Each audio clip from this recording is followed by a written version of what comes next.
অত্যন্ত গুরুত্বপূর্ণ বক্তব্য নিয়ে আসছেন ইসলামী আন্দোলন বাংলাদেশ কুয়েত কেন্দ্রীয় কমিটির মাননীয় উপদেষ্টা এবং সাবেক সভাপতি শায়েখ আব্দুর রহমান জামি হাফিজাহুল্লাহ। আমি হযরতকে তার মহামূল্যবান বক্তব্য পেশ করার জন্য সবিনয় অনুরোধ করছি। আসসালামু আলাইকুম ওয়া রাহমাতুল্লাহি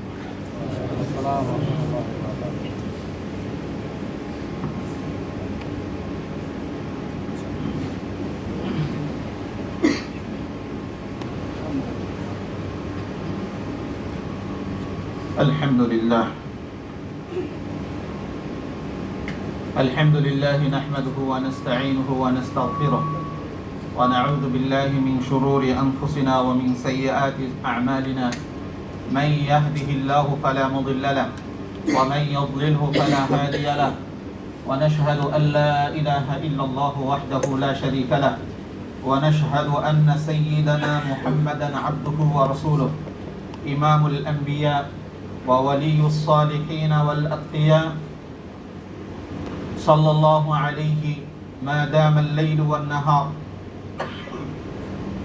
وصلى الله على أهل بيته وأصحابه ومن تبعهم بإحسان إلى يوم الدين. أما بعد فقد قال الله عز وجل في كتابه الكريم إن الله وملائكته يصلون على النبي يا أيها الذين آمنوا صلوا عليه وسلموا تسليما. সবাই দুরূদ শরীফ পড়ি। اللهم صل على محمد وعلى آل محمد كما صليت على إبراهيم وعلى آل إبراهيم إنك حميد مجيد. اللهم بارك على محمد وعلى آل محمد كما باركت على إبراهيم وعلى آل إبراهيم إنك حميد مجيد.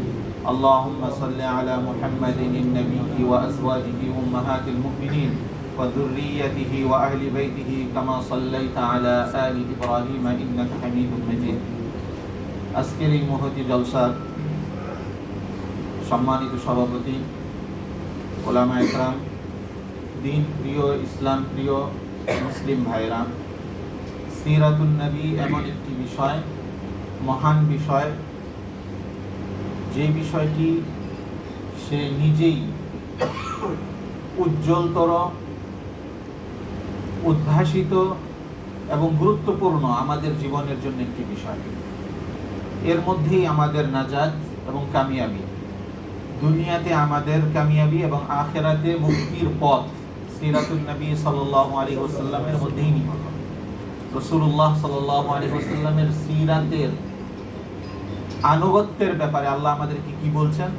কুল ইন কুনতুম তুহিব্বুনাল্লাহ, বলুন হে নবী আপনি জানিয়ে দেন সূরা আলে ইমরানের মধ্যে, ইন কুনতুম তুহিব্বুনাল্লাহ, যদি মুমিনরা, তোমরা যারা ঈমান আনছো, ইসলাম গ্রহণ করছো, তারা যদি এই দাবি করো যে আমরা মহাব্বত করি কাকে? আল্লাহকে।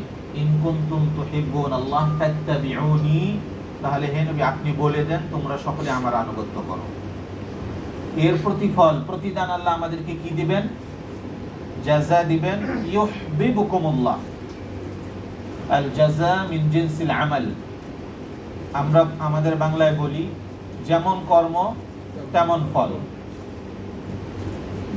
সুতরাং যখন আমরা এই দাবি করি যে আল্লাহকে আমরা ভালোবাসি, তাহলে আল্লাহ বলেন সেই ভালোবাসার প্রমাণটা তোমরা কিভাবে আমাকে দিবে?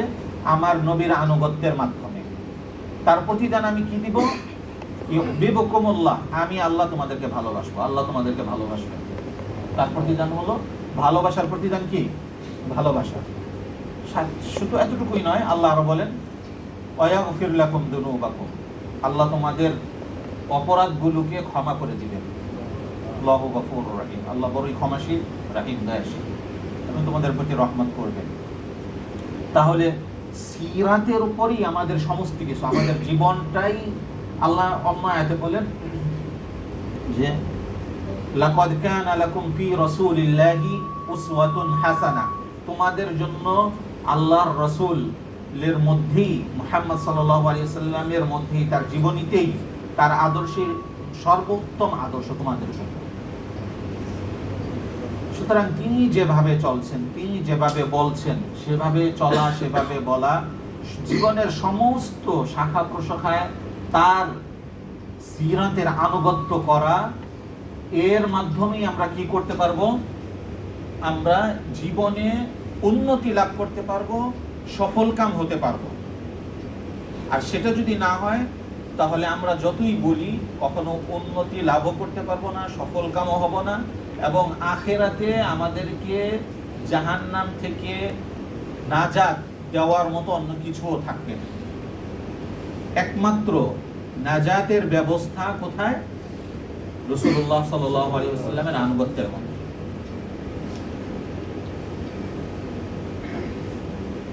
আল্লাহ বলেন, وَإِذْ أَخَذَ اللَّهُ مِيثَاقَ النَّبِيِّينَ لِمَا آتَيْتُكُم مِّن كِتَابٍ وَحِكْمَةٍ أو لَمَا آتَيْتُكُم دون قراءة صحيح من كتاب وحكمة ثم جاءكم رسول مصدق لما معكم। আল্লাহ শপথ, কঠিন দৃঢ় শপথ গ্রহণ করছেন কাদের থেকে? মিসাক, নবীদের থেকে। এটা হলো ওয়াদা নেওয়া, আমরা একে অপরের থেকে ওয়াদা নিই, এটা স্বাভাবিক ওয়াদা। মিসাক বলা হয় কঠিন দৃঢ় ওয়াদা। তো আল্লাহর নবীদের থেকে, সমস্ত নবীদের থেকে দৃঢ় ওয়াদা নিছেন, কঠিনভাবে তাদের থেকে শপথ গ্রহণ করিয়েছেন। তাদেরকে কি, কোন বিষয়ের উপর? যে আমি তোমাদেরকে কিতাব এবং হিকমত দান করছি। এরপর যখন আমার নবী আসবেন, রসুল আসবেন, এমন রসুল যিনি সত্যায়ন করবেন যা তোমাদেরকে দেওয়া হয়েছে তার, এমন রসুল যখন আসবেন, তোমরা যদি উপস্থিত থাকো, তাহলে তোমাদের দায়িত্ব কি হবে? তার আনুগত্য করা। লা তুমিনুন্না বিহি ওয়া লা তানসুরুন্না, শুধু আনুগত্যই নয়, তার উপরে ঈমান আনবে, নিশ্চিতভাবে তার উপরে ঈমান আনবে। ওয়া লা তানসুরুন্না, এবং নিশ্চিতভাবে তোমরা অবশ্যই তার কি করবে? সহযোগিতা করবে, মদদ করবে। এটা সমস্ত নবীদের থেকে আল্লাহ কি করছেন? ওয়াদা নিছেন, দৃঢ় ওয়াদা নিছেন, প্রতিজ্ঞা তাদের থেকে গ্রহণ করছেন। কোন বিষয়ের উপরে? যে তাদের সময়ে যদি আখিরি নবী মুহাম্মদ সাল্লাল্লাহু আলাইহি ওয়াসাল্লাম আসেন, তাহলে সকলেই তারা কি করবেন? তাদের শরীয়তকে বাদ দিয়ে মুহাম্মদ সাল্লাল্লাহু আলাইহি ওয়াসাল্লামের শরীয়তকে গ্রহণ করবেন। তাদের কিতাবকে বাদ দিয়ে মুহাম্মদ সাল্লাল্লাহু আলাইহি ওয়াসাল্লামের উপর অবতীর্ণ কিতাব আল কোরআনুল কারীমের আনুগত্য করবেন। এটা সমস্ত নবীদের থেকে আল্লাহ কি করছেন? ওয়াদা দিয়েছেন। তারপর আল্লাহ বলেন, নবীরা তার কথায় প্রত্যুত্তরে কি বলছিল সেই কথা আল্লাহ আমাদেরকে জানান। ক্বালা আ'আকরারতুম ক্বালু আকরারনা। আল্লাহ বলেন, তোমরা কি আমার এই যে প্রতিজ্ঞা করলা, দৃঢ় প্রতিজ্ঞা, এটাকে তোমরা পূর্ণভাবে স্বীকার করে নিলে? একটা হলো স্বীকার করা, আর ইকরার বলা হয় গুরুত্ব সহকারে স্বীকার করা। বলতেছে যে ক্বালু আকরারনা, সমস্ত নবীরা বললেন নিশ্চিতভাবে আমরা কি করে নিলাম? স্বীকার করে নিলাম। ক্বালা ফাশহাদু ওয়া আনা মাআকুম মিনাশ শাহিদিন, তোমরা সাক্ষ্য থাকো, আমিও তোমাদের সাথে সাক্ষ্য রইলাম। ওয়া আখাযতুম আলা যালিকুম ইসরি, সব ইসর এবং মিসাক, ইকরার, এই যে শব্দগুলো আল্লাহ ব্যবহার করেছেন সবটি কঠিন শব্দ, অর্থাৎ ভারী অর্থবোধক শব্দ। তো আল্লাহ সমস্ত নবীদের থেকে ইকরার নিয়েছেন, দৃঢ় প্রতিজ্ঞা নিয়েছেন যে তাদের সময় যদি মুহাম্মদ সাল্লাল্লাহু আলাইহি ওয়াসাল্লাম উপস্থিত হন, নবুয়ত তাকে দেওয়া হয়, তাহলে তারা মুহাম্মদ সাল্লাল্লাহু আলাইহি ওয়াসাল্লামের শরীয়তের আনুগত্য করবে। তাদের নিকট যে কিতাব এবং হিকমত দেওয়া হয়েছে এটাকে তারা মানসুখ অর্থাৎ রহিত বলে গ্রহণ করবে, এবং মুহাম্মদ সাল্লাল্লাহু আলাইহি ওয়াসাল্লামের উপর যে কিতাবকে অবতীর্ণ করা হয়েছে সেটার উপরেই তারা আমল করবে। সকল নবীগণ এই কথার স্বীকৃতি দান করছে। এর দ্বারা আমরা কি বুঝতে পারলাম? যে আমাদের নবীর ফজিলত, যে আল্লাহ রাব্বুল আলামিন তাকে নবিয়ুল আম্বিয়া, সমস্ত নবীদের নবী প্রেরণ করছেন, এটার ফজিলত। যেমনটি রাসূলুল্লাহ সাল্লাল্লাহু আলাইহি ওয়াসাল্লাম স্বয়ং নিজে বলেছেন যে ফুদ্দিলতু আলাল আম্বিয়া বিসিদ, আমাকে সমস্ত নবীদের উপরে ৬টি কারণে কি দেওয়া হয়েছে? ফজিলত দেওয়া হয়েছে। ৬টি বিষয় দিয়ে আমাকে সমস্ত নবীদের উপরে মর্যাদা দেওয়া হয়েছে। ৬টি বিষয় কি কি? নুসিরতু বিররাই, অন্য রাওয়ায়াতে আসছে মাসিরাতু শাহর, নুসিরতু বির-রু'বি মাসিরাতি শাহর, যে তার ভীতি শত্রুর অন্তরে, কুফফারদের অন্তরে এমন ভাবে আল্লাহ রাব্বুল আলামিন দিয়ে দেন যে তিনি যদি কোথাও কোনো অভিযানে যান, 1 মাসের রাস্তার দূর থেকে শত্রুর অন্তরে মুহাম্মদ সাল্লাল্লাহু আলাইহি ওয়াসাল্লামের ভীতি প্রবেশ করে। আর যুদ্ধে এটা একটা নিয়ম, স্বতঃসিদ্ধ নিয়ম, যে কোনো বিষয়ে যখন মানুষ ভীত হয়, যত শক্তিশালী হোক তার শক্তি কাজে আসে না। তার একটা উৎকৃষ্ট প্রমাণ বর্তমান সময়ে আমরা নিতে পারি তালেবানদের কাবুল দখলের সময়ের দ্বারা। সরকারি পরিসংখ্যানে প্রায় 3 লক্ষাধিক সৈন্য কাবুল সরকারের ছিল তৎকালীন সময়ে, আর তালেবানদের মাত্র ৭৫,০০০। তো এই অল্প সংখ্যক 3 গুণ, প্রায় 4 গুণের 1 গুণ তাদের সৈন্য, কিন্তু এবং তাদের নিকট অত্যাধুনিক অস্ত্র শস্ত্র সবকিছু যানবাহন মজুদ থাকা সত্ত্বেও তারা পিছপা হতে বাধ্য হয়েছে। কেন? এটা রবের কারণে, তাদের অন্তরে ভীতি প্রবেশ করার কারণে। এইটার দ্বারা আল্লাহ রাব্বুল আলামিন নবীদেরকে যেমন সহযোগিতা করেছেন, তদ্রূপ ভাবে আম্বিয়াদের যারা অনুসরণ করেন তাদেরকে আল্লাহ কি করেন? এভাবে সহযোগিতা করেন। তো দীর্ঘ 1 মাসের রাস্তা দূর থেকে কাফেরদের উপর, শত্রুদের উপর এর প্রভাব পড়ত, ভীতি তাদের অন্তরে প্রবেশ করত। এটা এই মর্যাদা আমাদের নবী সাল্লাল্লাহু আলাইহি ওয়াসাল্লামকে দেওয়া হয়েছে। তারপর বললেন যে ওয়াজুইলাত লিয়াল আরদু তুহুরান ওয়া মাসজিদা, আমার জন্য ভূমিকে, মাটিকে কি বানানো হয়েছে? তুহুর, পবিত্র হওয়ার মাধ্যম। আমরা যদি তায়াম্মুম করি, শুধু পানি দ্বারাই নয়, আমরা মাটির দ্বারাও কি করতে পারি? পবিত্রতা অর্জন করতে পারি। হ্যাঁ, একটি শর্ত, যে মাটির পানির ব্যবহার করা অথবা পানির না পাওয়া শর্ত, পানির ব্যবহার করতে অপারগতা থাকা অথবা পানি না পাওয়া শর্তে আমরা তায়াম্মুম করতে পারি। এবং সেটা উভয় হাদেসের জন্য, অর্থাৎ ছোট নাজাসাতের জন্য, বড় নাজাসাতের জন্য। কারণ যদি গোসল ফরজ হয়, পানি নাই, তাহলে সে কি করবে? তায়াম্মুম করেই নামাজ পড়বে, এটা তার শরীরকে পবিত্র করে দিবে। সুবহানাল্লাহ। এটা আল্লাহর রাসূলকে দেওয়া হয়েছে, যা অন্য কোনো উম্মতকে, অন্য কোনো নবীকে এই ফজিলত দেওয়া হয়নি। তারপর আল্লাহ রাসূল বলেন উতিতু জাওয়ামিআল কালিম, আমাকে এমন শব্দ দেওয়া হয়েছে, শব্দ ছোট কিন্তু ব্যাপক অর্থবোধক। শব্দ ছোট অথবা বাক্য একেবারে ছোট, 2-3 কালিমা 4 কালিমার একটি বাক্য, কিন্তু এর অর্থ ব্যাপক, যা অন্য কোন নবীকে দেওয়া হয়নি। অথচ সমস্ত নবীরাই, যখন যে নবীকে আল্লাহ প্রেরণ করেন, সমস্ত নবীরাই বাগ্মী, কথার অলংকার সমস্ত নবীরাই জানেন। সমস্ত নবীগণ সাহিত্যিক, এমন কোন নবী নাই যে সাহিত্যিক নয়। সাহিত্যের ব্যাপারে যার হাত নাই, সামর্থ্য নাই, এমন কোন নবী নাই। আল্লাহ রাব্বুল আলামিন সমস্ত নবীদেরকে সুন্দর অবয়বে গঠন দিয়ে পাঠিয়েছেন, চাই সে কালো হোক, কিন্তু তাকে আল্লাহ কি করছেন? অবয়ব সুঠাম দেহের অধিকারী, শক্তিশালী এবং সুন্দর করে প্রেরণ করছেন। তার অর্থ এটা না যে সাদা চামড়া, সুন্দর। মুসা আলাইহিস সালাম কেমন ছিলেন? আসমা, আমাদের মতন ছিলেন, কালো ছিলেন, কিন্তু সুঠাম দেহের অধিকারী এবং সুডল দেহের অধিকারী। মেদ ছিল না শরীরে, বাহু এবং শরীর যেমন জিম করা কোনো ব্যক্তি দেখতে যাকে সুন্দর লাগে এমন। আল্লাহ বলেন ওয়াসতানা'তুকা লিনাফসি, মুসা আলাইহিস সালাম সম্পর্কে আল্লাহ নিজে বলতেছেন, আমি তোমাকে আমার নিজের জন্য বিশেষভাবে বানিয়েছি। স্বাভাবিক, সুবহানাল্লাহ, কারণ আল্লাহ স্বয়ং সরাসরি তার সাথে কথা বলছেন। আল্লাহর রাসূল মুহাম্মদ সাল্লাল্লাহু আলাইহি ওয়াসাল্লামের উপর যখন ওহী অবতীর্ণ হইতো, হাদিসে আসছে রাসূলুল্লাহ সাল্লাল্লাহু আলাইহি ওয়াসাল্লাম বলেন যে আমার উপর যখন ওহী অবতীর্ণ হইতো, তখন কি হইতো? কেমন অবস্থা হইতো তার? আয়েশা সিদ্দিকা বলেন সালামুল্লাহি আলাইহা, লা ইয়াতাসাফফাদু জাবিনুহু, যে তার মাথা ঘামিয়ে যেত, কপাল ঘেমে যেত। প্রচন্ড শীতের মধ্যে কি হয়ে যেত? তার কপাল ঘেমে যেত, শরীর ঘেমে যেত, মুক্ত দানার মতন ফোঁটা ফোঁটা তার কপালে ঘাম জমত। কেন? ওহী যে ভার, এটা বহন করার কারণে। আয়েশা সিদ্দিকা সালামুল্লাহি আলাইহা বলেন, একবার ওহী নাযিল হয়েছে, রাসূলুল্লাহ সাল্লাল্লাহু আলাইহি ওয়াসাল্লামের মাথা আমার উরুর মধ্যে, তিনি শায়িত ছিলেন। তো ওহীর ভারের কারণে আমার মনে হচ্ছিল যেন আমার উরুর হাড় ভেঙে চৌচির হয়ে যাচ্ছে। আমি ধারণা করছি যে ভেঙে আমার হাড় কি হয়ে গেছে, পুরা একেবারে পাউডার হয়ে গেছে, ফিনিশ হয়ে গেছে, এমন অবস্থা। কাসওয়া, রাসূলুল্লাহ সাল্লাল্লাহু আলাইহি ওয়াসাল্লামের উটনির নাম ছিল কাসওয়া। তার উটনির নাম কি ছিল?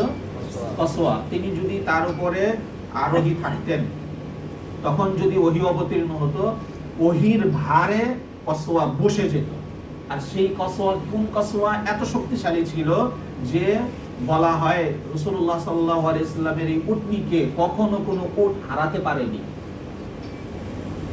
দৌড় প্রতিযোগিতায় এই উটটিকে কখনো অন্য কোনো উট হারাতে পারেনি। হ্যাঁ, শেষের দিকে এক আরবের এক উট আসার পরে যখন প্রতিযোগিতা দেওয়া হয়েছে, তখন রাসূলুল্লাহ সাল্লাল্লাহু আলাইহি ওয়াসাল্লামের উট হেরে গেছে, মানে পিছনে পড়ে গেছে দৌড় প্রতিযোগিতায়। তখন এটা সাহাবীদের মধ্যে একটু কেমন কেমন লাগলো।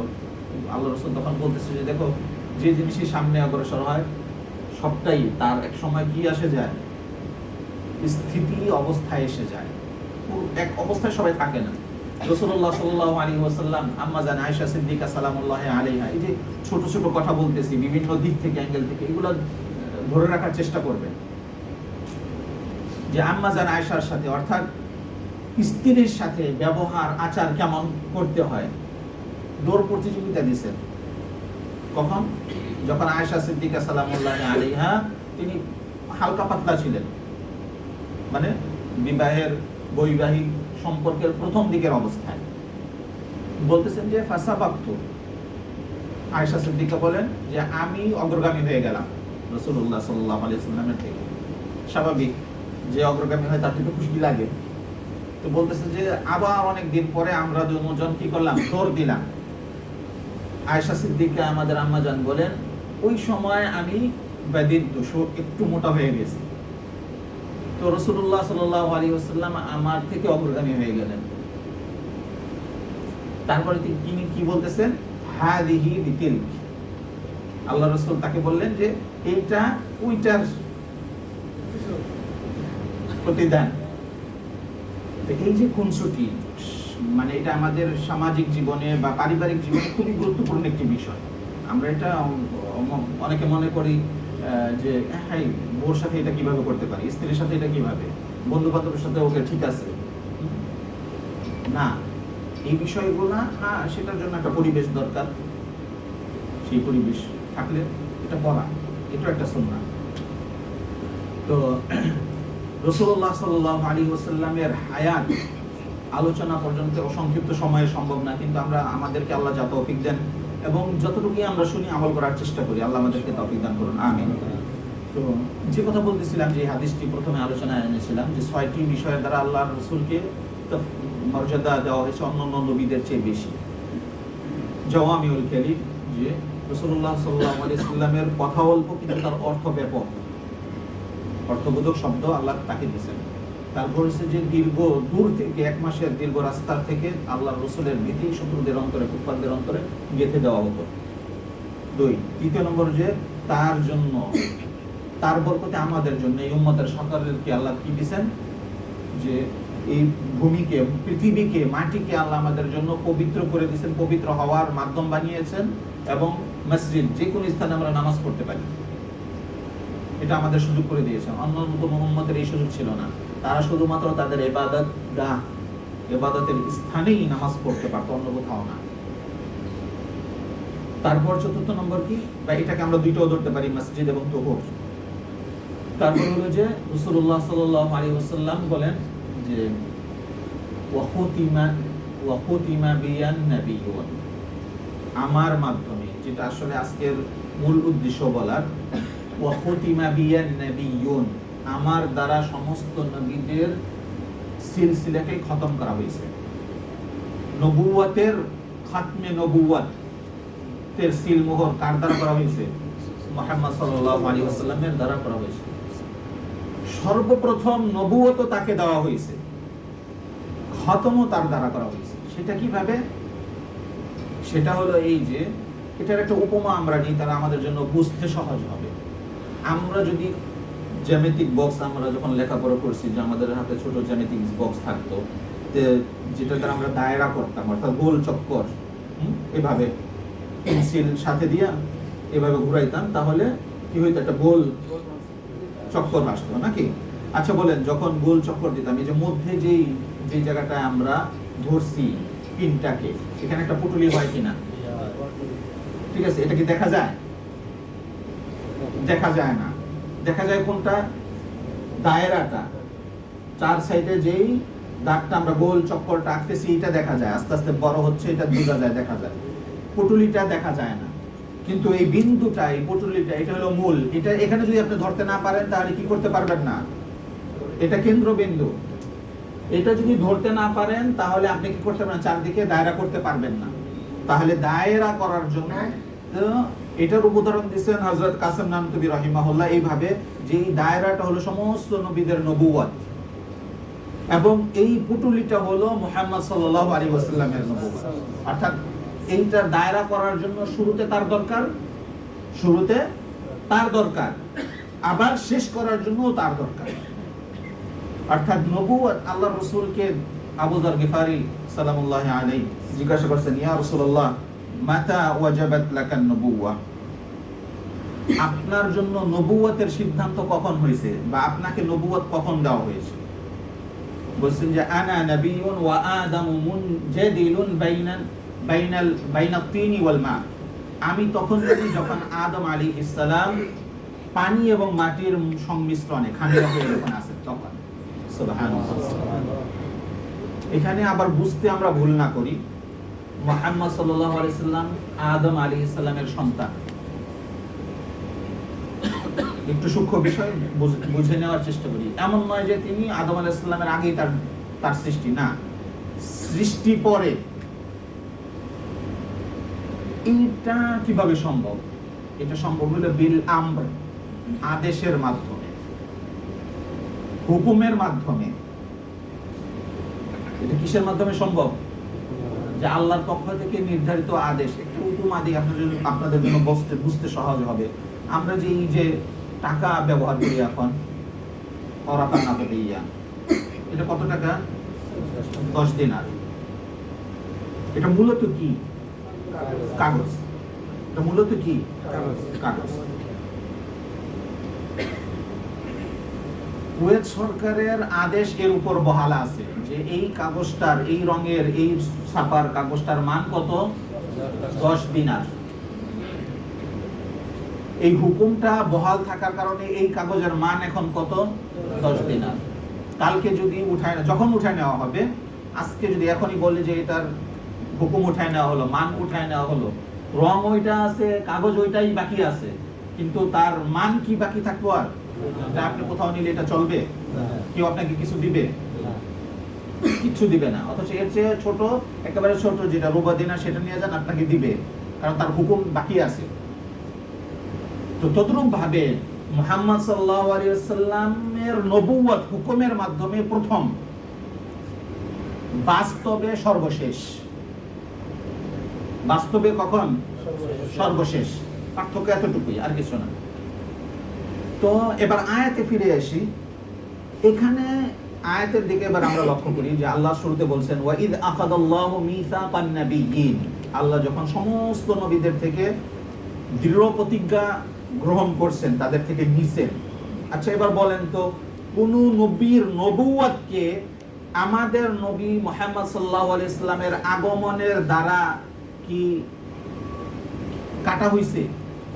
এই আয়াতে কি এটা প্রমাণিত হয়? নাকি নবুয়ত দেওয়ার পরে বলা হয়েছে তোমরা তার অনুগত্য করবা, মুহাম্মদ সাল্লাল্লাহু আলাইহি সাল্লামের কি করবে? অনুগত্য করবা। এর দ্বারা আমাদের নবীরও ফজিলত আরো বৃদ্ধি পায়, যে তিনি সাধারণ সমস্ত মানুষের উম্মত তো অবশ্যই, সাথে সাথে তিনি সমস্ত নবীদেরও উম্মত। যদি তার আগমনের দ্বারা কোনো নবীর নবুয়ত ক্যান্সেল হয়ে যায়, বাতিল হয়ে যায়, তাহলে তো এটা তার জন্য মর্যাদা হানিকর, যে তিনি নবীদের কি হতে পারলেন না? নবী হতে পারলেন না, সাধারণ মানুষের নবী হলেন। আমি বিষয়টা স্পষ্ট করতে পারছি আপনাদেরকে? তাহলে তিনি যদি নবীদেরও নবী হন, তাহলে এর দ্বারা আমাদের নবী মুহাম্মদ সাল্লাল্লাহু আলাইহি সাল্লামের মর্যাদা আরো কি পায়?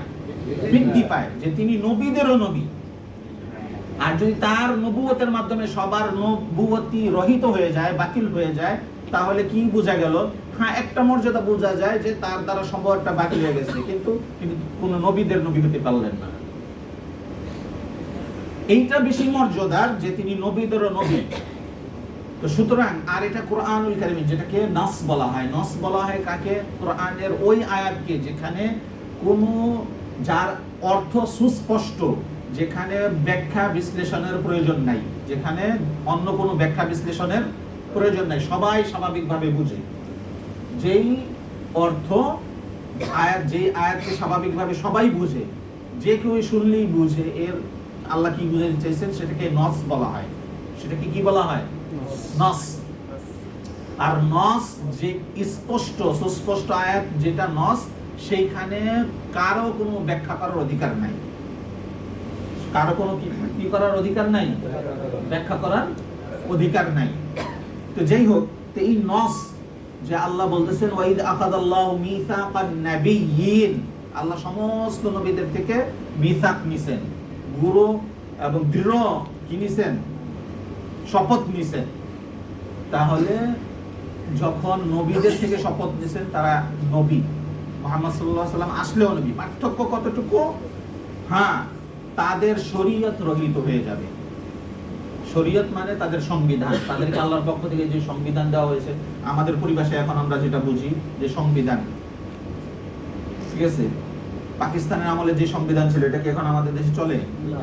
পাকিস্তানের কথা বাদ দেন, আমরা এই পর্যন্ত কতবার সংবিধানকে সংশোধন করছি?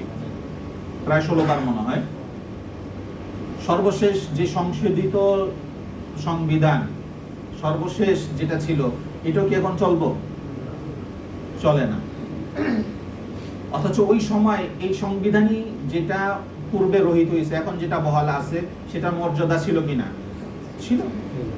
তো এইটাও বিষয়টা এইরকমই, যে মর্যাদা আল্লাহর নিকট সমস্ত কিতাবের এখনো বাকি আছে। কারণ আমরা কি বলি? আমানতু বিল্লাহি ওয়া মালাইকাতিহি ওয়া কুতুবিহি ওয়া রুসুলিহি, আমরা আল্লাহর উপর ঈমান আনলাম, তার ফেরেশতাদের উপর ঈমান আনলাম, তার কিতাব সমূহের উপর, আল্লাহর পক্ষ থেকে যত কিতাব আল্লাহ প্রেরণ করছেন সমস্ত কিতাবের উপর আমরা কি করলাম? ঈমান আনলাম। তাহলে কিতাবের উপর ঈমান আনাটা আমাদের জন্য ওয়াজিব, আনতে আমরা বাধ্য। যদি এই কিতাবের উপর ঈমান আমরা না আনি, আমাদের পূর্ববর্তী নবীদের উপর যে কিতাব দেওয়া হয়েছে, আমরা মুমিন হিসাবে, মুসলিম হিসাবে আল্লাহর নিকট গ্রহণযোগ্যতা পাবো না। অথচ কিতাবগুলো রহিত। রহিত হওয়ার অর্থ কি? কিতাবগুলো যে বাতিল হয়ে গেছে তা না, বাতিল বলতে ভ্রান্ত আর কি বুঝাইতে চাচ্ছি, এটা না। কিতাবের মর্যাদা এখনো, কারণ সেটাও আল্লাহর কালাম, কোরআনুল কারীম সেটাও কি আল্লাহর কালাম, উভয়টা আল্লাহর কালাম। তাওরাত, জবুর, ইনজিল, যত মাসাহিফ আছে সমস্তগুলো আল্লাহর কালাম। তার মর্যাদা এখনো অক্ষুণ্ণ। তখন যেমন ছিল, পূর্বে যেমন ছিল, এখনো কিয়ামত পর্যন্ত তার মর্যাদা অক্ষুণ্ণ আছে, যেমন কোরআনের মর্যাদা অক্ষুণ্ণ আছে, কারণ উভয়টা আল্লাহর কালাম। হ্যাঁ, পার্থক্য এতটুকু, এখন কোরআনের শাসন চলবে, সংবিধান চলবে, শরীয়ত চলবে, পূর্ববর্তী কিতাবের সংবিধান শরীয়ত চলবে না, কারণ এটা আল্লাহর পক্ষ থেকে সিদ্ধান্ত দেওয়া। ওই রকমই যে সমস্ত নবীদের নবুয়ত এখনো বাকি আছে। হ্যাঁ, কোন নবী এখন আর কাউকে নিজেদের উম্মত বলে উম্মত বানাতে পারবে না, তার শরীয়তও চলবে না। কোরআনুল কারীমের মাধ্যমে, আমাদের নবী মুহাম্মদ সাল্লাল্লাহু আলাইহি ওয়াসাল্লামের আগমনের মাধ্যমে, নবুয়তের মাধ্যমে সমস্ত নবীদের নবুয়তকে কি করা হয়েছে? খতম করা হয় নাই, নবুয়তকে সিলমোহর করা দেওয়া হয়েছে, যে সবার নবুয়তের নবুয়তি ওকে, এরপর আর কোনো নবী নেই, এরপরে আর কোনো মুহাম্মদ সাল্লাল্লাহু আলাইহি ওয়াসাল্লামের পরে আর কোনো কি হবে না? নবী আসবে না। এখন একটা প্রশ্ন আসতে পারে, তাহলে ঈসা আলাইহিস সালাম পুনরায় যে আবার দুনিয়াতে আসবেন, তাহলে তিনি কি নবী হিসাবে আসবেন না, বা নবী নয়? এখানে সূক্ষ্ম একটি বিষয় আমাদের বোঝা দরকার। সেই বিষয়টি হলো এই যে ঈসা আলাইহিস সালাম নবী কি নবী না, তাকে আল্লাহ নবুয়ত দিবেন কিনা? দিবেন। আল্লাহ বলেন, যখন তিনি শিশু, তার মা যখন তাকে কোলে করে নিয়ে আসছে, ওয়া আতাত বিহি কওমাহা তাহমিলু ক্বালু ইয়া মারইয়ামু লাকাদ জিতি শাইআন ফারিয়া ইয়া উখতা হারুন মা কানা আবুকি ইমরাআ সাউইন ওয়া মা কানাত উম্মুকি বাগিয়া। এই কথা যখন তার কওম তাকে বলল, তখন ফাআশারাত ইলাইহি, সে নিজে কথা না বলে তার সন্তানের দিকে কি করছে? ইশারা করছে,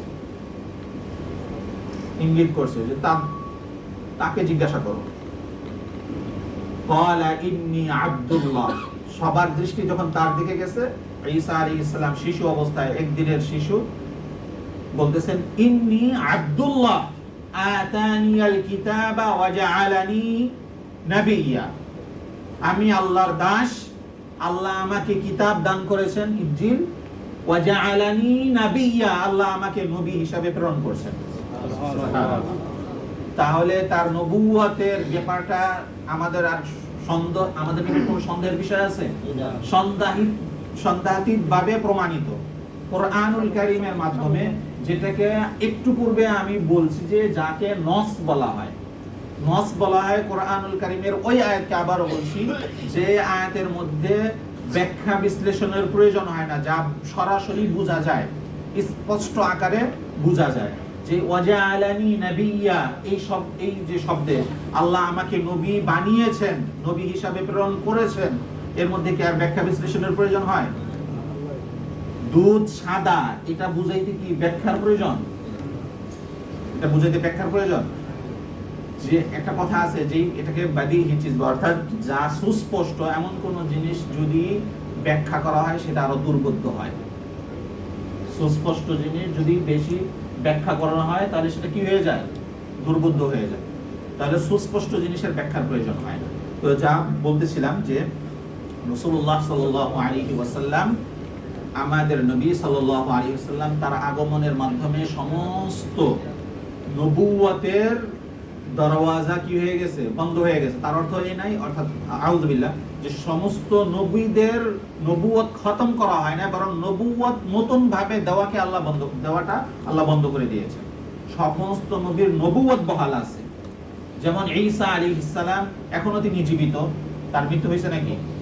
তিনি এখনো নবী, এবং তিনি যখন আসবেন দ্বিতীয়বার পৃথিবীতে আগমন করবেন, তখনও তিনি নবী হিসাবেই আগমন করবেন। হ্যাঁ, পার্থক্য এতটুকু যে তিনি মুহাম্মদ সাল্লাল্লাহু আলাইহি ওয়াসাল্লামের শরীয়তের উপর চলবেন, তার শরীয়তের উপর তিনি চলবেন না। তার সময়ের যে শরীয়ত ছিল, সংবিধান ছিল, ইনজিল ছিল অথবা তাওরীতের উপর তিনি চলতেন। তিনি কি বলছেন সূরা আলে ইমরানের মধ্যে? তিনি স্বয়ং আল্লাহ তার পক্ষ থেকে নকল করতেছেন, কি বলছেন? ওয়াজিতুকুম, এবং আমি আগমন করছি। ঈসা আলাইহিস সালাম বলতেছেন, আমি আগমন করছি কেন? লিউহিল্লা লাকুম বা'দাল্লাযী হুররিমা আলাইকুম, তোমাদের ইতিপূর্বে তাওরাতের মধ্যে যে কতিপয় বিষয় যা আল্লাহ হারাম করেছিলেন সেটাকে হালাল করার জন্য আল্লাহ আমাকে প্রেরণ করেছেন। কারণ হালাল হারাম অধিকার, হালালকে হারাম করা, হারামকে হালাল করার অধিকার কে রাখেন? একমাত্র আল্লাহ।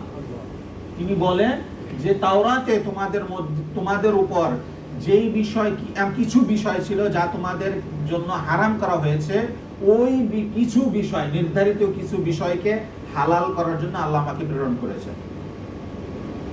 তাহলে তার মাধ্যমে তাওরাতের হুকুমকে আল্লাহ কি করছেন? রহিত করছেন। নির্ধারিত কিছু বিষয়, সবটা না, নির্ধারিত কিছু বিষয়। তিনি মূলত তাওরাতেরও আনুগত্য করতেন। কে? ঈসা আলাইহিস সালাম। ইনজিলও মানতেন, তাওরাতও মানতেন। তার ইনজিল কিতাব কিন্তু তাওরাতকে পূর্ণভাবে রহিত করে নাই, বরং ইনজিল কিতাব শুধুমাত্র ততটুকুই রহিত করছে যতটুকু আল্লাহ রাব্বুল আলামিন ওর মধ্যে বলছেন। নচেত তার মূল কিতাব কোনটা ছিল? তাওরাত, মুসা আলাইহিস সালামের উপর যে অবতীর্ণ যে কিতাব, সেই কিতাব তিনি পালন করতেন। ইনজিলও পালন করতেন, সেই কিতাবের থেকে শুধুমাত্র তাওরাত থেকে অতটুকু বাদ দিতেন যা ইনজিলের মাধ্যমে রহিত করা হয়েছে। পার্থক্য এতটুকু। আর কোরআনুল কারীম, তিনি যখন দ্বিতীয়বার আসবেন, তিনি কোরআনুল কারীমের কি অবস্থায় তিনি আসবেন, তার কিভাবে আসবেন? যে দুইজন ফেরেশতার কাঁধে ভর দিয়ে দামেস্কের মসজিদে মিনারার উপরে তিনি অবতীর্ণ হবেন, অবতরণ করবেন ফজরের নামাজের সময়, এবং ওই সময় আসার পরে সবাই মুসলমানরা নামাজের জন্য প্রস্তুতি নিয়েছেন, একামত হয়ে গেছে, শুধুমাত্র এখন সামনে মানে ইমাম তাকবীর বলবেন, এই সময় তিনি আগমন করবেন। তখন তাকে বলা হবে যে আপনি ইমামতি করেন। তিনি বলবেন যে না, তোমরাই ইমামতি করো আজকে, কারণ এটা তাকরামাতান লিহাদিহিল উম্মাহ, এই উম্মতের সম্মানকে বোঝানোর জন্য, যে এই উম্মত খায়রু উম্মত, এটাকে বোঝানোর জন্য বলবেন যে না তোমরা। নচেত তিনি নিজেই ইমাম হিসাবে, ইমামান আদিলান, ইনসাফগার ইমাম, বাদশাহ হিসাবে অবতরণ করবেন এই পৃথিবীতে। ওয়া হাকামান মুকসিতা, এই দায়িত্ব দিয়েই তাকে পাঠানো হবে। ইয়াকতুলুল খিনজির, তার কাজ কি হবে আল্লাহ রাসূল বলে দিচ্ছেন, শরীয়ত নির্ধারণ করে দিচ্ছেন যে তিনি এসে সমস্ত খিনজির, যত শুয়োর আছে সবটিকে হত্যা করবেন। কোন শুয়োর তখন আর পৃথিবীতে অবশিষ্ট থাকবে না। ওয়ায়াকসুরাল আসসালিব, সালিব যেটাকে ক্রুশ চিহ্ন। আচ্ছা, এটা মানুষের আকলেরও সুবহানাল্লাহ। দেখেন, যখন আল্লাহ কাউকে কি করেন, অন্ধ করে দেন, জ্ঞান থেকে অন্ধ করে দেন, তখন কেউ তাকে হেদায়েত দিতে পারে না। যদি তাদের ধারণা মতে ঈসা আলাইহিস সালামকে ক্রুশে বিদ্ধ করে হত্যা করা হয়েছে, সালিব ক্রুশের, এই যে আমরা যোগ চিহ্নের মতন একটা দেখি না, এই তাদের গলার মধ্যে লটকানো থাকে, এরা তার পূজা করে, সম্মান করে এই সালিবকে। যেই অস্ত্র দ্বারা যদি আমার বাবাকে, আমার কোনো প্রিয় ব্যক্তিকে হত্যা করা হয়, সেই অস্ত্রকে আমি কখনো ভালোবাসতে পারি? সেটা যত দামি হোক, সেটা আমরা কখনো ভালোবাসতে পারি? তো কত অন্ধত্বের মধ্যে, অন্ধকারের মধ্যে তারা আছেন, সেটাকে তারা নিজেদের পূজনীয় বস্তু হিসাবে গ্রহণ করে নিয়েছে। এটা কখনো হতে পারে না। তাদের ধারণা মতে ঈসা আলাইহিস সালামকে হত্যা করেছে এই ক্রুশে বিদ্ধ করে, তাহলে তো এটা তাদের নিকট আরো কি ছিল, ঘৃণার বস্তু হওয়ার কথা ছিল। সেটা না হয়ে তাদের নিকট পবিত্র বস্তু হয় কিভাবে? তো যাই হোক, তিনি আগমন করবেন, ওয়ায়াকসুরুস সালিব, এই সলিবকে তিনি ভেঙে দিবেন। আল্লাহ বলেন, ওয়া ইম মিন আহলিল কিতাবি ইল্লা লা ইউমিনান্না বিহি ক্বাবলা মাউতিহি ওয়া ইয়াউমাল কিয়ামাতি ইয়াকুনু আলাইহিম শাহীদা। ওয়া ইম মিন আহলিল কিতাব, আই মা মিন আহলিল কিতাব, আহলে কিতাবদের মধ্য থেকে তিনি যখন আগমন করবেন, এমন কেউ বাকি থাকবে না যে ঈমান আনয়ন করবে না তার মৃত্যুর পূর্বে। অর্থাৎ ইহুদি নাসারা সবাই ঈমান আনয়ন করবে তার আসার পরে। আচ্ছা, ঈমান আনয়ন করা, তিনি যদি নবী না হন, তার উপর ঈমান আনয়ন করার প্রয়োজন কেন? ঐতিহাসিকভাবে কোন সত্য বিষয়, কোন ব্যক্তি, বড় কোন ব্যক্তি, আমাদের নবীর পরে বড় কোন ব্যক্তি অতিবাহিত হয়ে গেছেন, ঐতিহাসিকভাবে সত্য, কেউ যদি তাকে অস্বীকার করে, তার ঈমান চলে যাবে? ঈমান চলে যাবে না, তবে সে মিথ্যা বলছে এটা বলা হবে। দলিল প্রমাণ দ্বারা সত্য এমন কোন ব্যক্তির যদি কেউ অস্বীকার করে, যেরকম উদাহরণস্বরূপ, অত দূর না যায়, আপসে নিজ দুই ভাইয়ের মধ্যে, এক পরিবারের মধ্যে এক বাবার সন্তান, এক মা এক বাবার সন্তান, সম্পদ নিয়ে কি হয়, কিলোকাল হয়, ঝগড়াঝাটি হয়, ভাইকে ভাই অস্বীকার করে, এরকম হয় না? অহরহ হচ্ছে। এখন সে কি ইসলামের গণ্ডি থেকে বের হয়ে যাবে? হবে না। কেন? এমন সত্য বিষয় যে তার বাবার ঔরসে, মার গর্ভে, একই মায়ের গর্ভে একই বাবার ঔরসে উভয়ের জন্ম, তাকে সে অস্বীকার করতেছে, তারপরও তো তার ঈমান যাবে না। কেন? সে নবী না, তারপর ঈমান আনাটা ওয়াজিব না। হ্যাঁ, সে মিথ্যাবাদী, এটা একটা ভিন্ন বিষয়। কিন্তু নবীর উপর ঈমান আনাটা কি ওয়াজিব। তো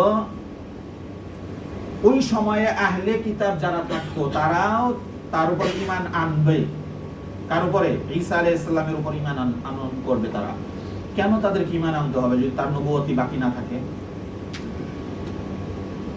তাহলে এই আয়াতের দ্বারাও আমরা স্পষ্ট বুঝতে পারি তার নবুয়ত তখনও বাকি থাকতে তার উপর ঈমান আনতে হবে। যেমন আমরা এখন তার উপরে ঈমান রাখি যে তিনি মুহাম্মদ সাল্লাল্লাহু আলাইহি ওয়াসাল্লামের আনুগত্য করবেন, ঠিক আছে, কিন্তু তিনিও নবী, তাকে আমরা নবী হিসাবেই মানি। হ্যাঁ, তার শরীয়তের অনুগত্য আমরা করি না, কারণ তার শরীয়ত মুহাম্মদ সাল্লাল্লাহু আলাইহি ওয়াসাল্লামের শরীয়তের মাধ্যমে রহিত হয়ে গেছে। তার কিতাব ইনজিল এই মুহাম্মদ সাল্লাল্লাহু আলাইহি সাল্লামের উপর দেওয়া কিতাব আল কোরআনুল কারীমের মাধ্যমে কি হয়ে গেছে, রহিত হয়ে গেছে। সুতরাং আমরা ইনজিলের বদলে কোরআনকে মানি এবং তার শরীয়তের বদলে মুহাম্মদ সাল্লাল্লাহু আলাইহি ওয়াসাল্লামের শরীয়তকে মানি। পার্থক্য এতটুকু, আর কিছু না। এখন যেই বিষয়টা বুঝার বিষয় সেটা হলো, তাহলে আমাদের নবীর নবুয়ত, যে খতমে নবুয়তের কোনো সমস্যা হবে কিনা, যে সর্বশেষ নবী তারপরে যদি তিনি আসেন তাহলে সর্বশেষ তো নবী থাকেন না, এটা একটা প্রশ্ন আসতে পারে না। এই প্রশ্ন এখানে অবদ্ধ আসবে না। কেন? তিনি তারপরে নবী না, তিনি তার আগে নবী। তিনি তারপরে নবী না। ঈসা আলাইহিস সালাম কি আমাদের নবীর পরে নবী হয়েছেন? বরং তার আগে, তার নবুয়ত প্রাপ্তি তার আগে। হ্যাঁ, তার মৃত্যু তারপরে হয়েছে, তিনি এখনো জীবিত। আল্লাহ বলছেন কি, বাল রাফাআহুল্লাহ, আল্লাহ তাকে আসমানে উঠাই নিছেন, তিনি এখনো জীবিত আছেন আসমানে। যেই বয়সে 33 বছর বয়সে তাকে উঠায় নেওয়া হয়েছে, ওই একই বয়সের সমান বয়সের তাকে কি করা হবে, পৃথিবীতে অবতীর্ণ করা হবে, তাকে নাজিল করা হবে পৃথিবীতে। তাহলে তিনি এখনো নবী। আদম আলাইহিস সালাম নবী কিনা, নূহ আলাইহিস সালাম, ইব্রাহিম, যাদেরকে আমরা জানি, যত নবী আছেন যাদেরকে জানি কিংবা জানি না, সবাই নবী কিনা, তাদের উপর আমাদের ঈমান রাখাটা ওয়াজিব কিনা? মুহাম্মদ সাল্লাল্লাহু আলাইহি সাল্লামের খাতমে নবুয়তের দ্বারা যদি নবুয়ত এর অর্থ যদি এটা হয় যে সবার নবুয়ত খতম হয়ে গেছে, তাহলে তো আমাদের কারো উপর ঈমান রাখা ওয়াজিব না। কথা বুঝতে পারছি? সূক্ষ্ম বিষয়, একটু বুঝার বিষয়, যে সমস্ত নবীদের নবুয়ত এখনো বাকি, তারা এখনো নবী, এই জন্যই আমরা নবী হিসাবে তাদের উপর ঈমান রাখি। হ্যাঁ, কারো শরীয়ত আর বাকি নাই, কারো কিতাব এখন আর চলবে না, সমস্ত সংবিধান রহিত হয়ে গেছে, কোরআনের সংবিধান বহাল আছে, বাস এতটুকুই। তো এই বিষয়টা আমাদের বোঝার দরকার। আল্লাহ আমাদেরকে তৌফিক দান করুক, আমিন। তো আরেকটি বিষয় ইনশাআল্লাহ আল্লাহ যদি তৌফিক দেন, আগামী কোনো এক সময় আলোচনা করব যে হায়াতুন নবী সম্পর্কে। এটা একটা গুরুত্বপূর্ণ বিষয়, আমাদের অনেকের মধ্যে এটা নিয়ে সংশয় আছে। আল্লাহ যদি তৌফিক দেয় ইনশাআল্লাহ এই হায়াতুন নবী সম্পর্কে আলোচনা করব, যে আল্লাহ রাসূল এখন তার কবরে জীবিত কিনা, বারজাখী জীবনে জীবিত কিনা, বা জীবিত থাকলে সেটার অবস্থা কি, এটা কি আমাদের স্বাভাবিক হায়াতের মতন হায়াত না, এটা একরকম না, ভিন্ন। যাই হোক, এই বিষয়টা ইনশাআল্লাহ আলোচনা করব কোরআন এবং সুন্নাহর আলোকে। আল্লাহ যদি তৌফিক দেন ভবিষ্যতে ইনশাআল্লাহ আলোচনা করব। আচ্ছা আচ্ছা, হ্যাঁ, আমাদের শেখ সভাপতি সাহেব প্রশ্ন করছেন যে ঈসা আলাইহিস সালামকে সাহাবী বলা যাবে কিনা। হ্যাঁ, ঈসা আলাইহিস সালামকে উলামা একরাম অনেকে বলছেন যে তিনি তার সাহাবীর মর্যাদাও অর্জিত হয়েছে। কেন? ঈসা আলাইহিস সালামকে আল্লাহর রাসূলের সাথে, ঈসা আলাইহিস সালামের সাথে সাক্ষাৎ কখন হয়েছিল? মেরাজের সময়, চতুর্থ আসমানে তার সাথে সাক্ষাৎ হয়েছে। সশরীরে সাক্ষাৎ হয়েছে, আল্লাহ রাসূল সশরীরে গেছেন, ঈসা আলাইহিস সালামও সশরীরে এখানে উপস্থিত আছেন। এবং মৃত্যুর পূর্বে, তিনি যেহেতু এখনো মৃত্যুবরণ করেন নাই, এই জন্য সাহাবিয়াতের মর্যাদাও তার অর্জিত হয়েছে। সুবহানাল্লাহ। নবুয়তের মাকাম তো তার আছেই, তিনি সাহাবিও, কারণ আল্লাহ রাসূলকে সশরীরে তিনি দেখছেন। এখন কালিমা যেটা, তিনিও আমরা যে কালিমা পড়ি তিনি সেই কালিমাই পড়বেন, লা ইলাহা ইল্লাল্লাহ মুহাম্মাদুর রাসূলুল্লাহ। এবং তার সময় ঈসা আলাইহিস সালাম যখন দ্বিতীয়বার অবতরণ করবেন, তখন যারা ঈমান আনয়ন করবে তারা এই কথাই বলবে যে লা ইলাহা ইল্লাল্লাহ মুহাম্মাদুর রাসূলুল্লাহ। এবং হ্যাঁ, ঈমান তো ঈসা আলাইহিস সালামের উপর রাখা এখনো ওয়াজিব, তার উপস্থিতি তো ওয়াজিব, তারপরেও ওয়াজিব। ঈসা আলাইহিস সালামের উপর যদি আমাদের ঈমান না থাকে যে তিনি আল্লাহর নবী, আমাদের কারো ঈমান পূর্ণ হবে? আল্লাহ আমাদের ঈমান গ্রহণ করবেন? তো তদ্রূপ ভাবে তিনি আসলে পরেও এই ঈমান থাকতে হবে, তিনি যাওয়ার পরেও এই ঈমান থাকতে হবে, তাহলেই আমাদের ঈমান পূর্ণতা পাবে। আল্লাহ আমাদেরকে বুঝার তৌফিক দান করুন, আমিন। সুবহানাল্লাহুম্মা রাব্বানা ওয়া বিহামদিকা আশহাদু আল্লা ইলাহা ইল্লা আনতা আস্তাগফিরুকা ওয়া আতুবু ইলাইক। বারাকাল্লাহু ফীকুম।